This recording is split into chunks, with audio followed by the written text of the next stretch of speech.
নমস্কার বন্ধুরা, কোচবিহারে আজকে আমাদের সেকেন্ড গন্তব্য মদন মোহন মন্দির, যেটাকে এখানকার মানুষেরা মদন বাড়ি বলে ডাকেন।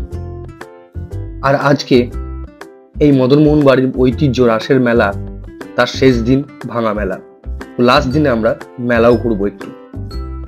এই মদন বাড়ি বা মদন মোহন মন্দির যেটাই বলুন না কেন, এটিকে নির্মাণ করেছিলেন সেখানকার রাজা মহারাজা নৃপেন্দ্র নারায়ণ। 1990 সালের 4 মে এটিকে উদ্বোধন করা হয়। এটি নির্মাণ করতে প্রায় আনুমানিক 1 বছর সময় লেগেছিল। এই মদন মোহন মন্দিরের যে বিখ্যাত রাসের মেলা, এই মেলায় যা ভিড় হয় সেটা রীতিমতো চোখে পড়ার মতো। রাজা তার জীবিতকালে এই মন্দিরে রীতিমতো প্রত্যহ আসতেন। এই মন্দিরে মদন মোহন ছাড়াও পূজিত হন মা কালী, মা তারা মা, মা ভবানী মা। এই মন্দির বৈষ্ণব ধর্মের এক সম্পূর্ণ মিলনস্থল।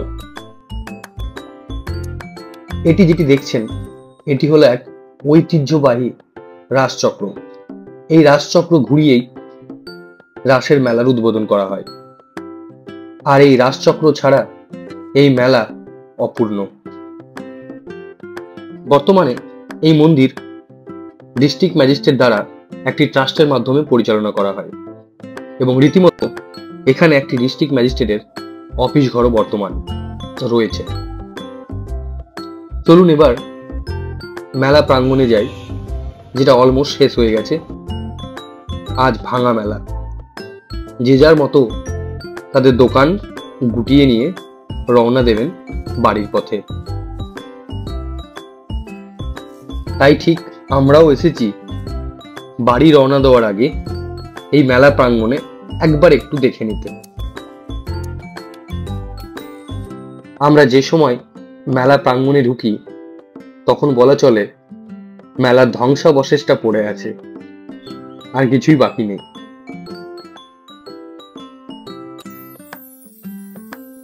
এই মেলা থেকে স্মৃতিস্বরূপ একটা জলের বোতল নিয়ে বেরোনোর সময় চোখে পড়ল একটা দোকান,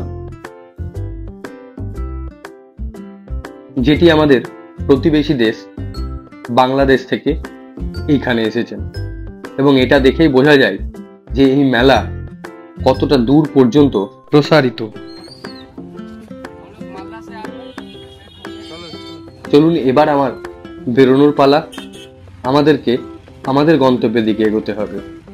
দেখা হবে পরের ভিডিওতে। সঙ্গে থাকুন, সাবস্ক্রাইব করে রাখুন।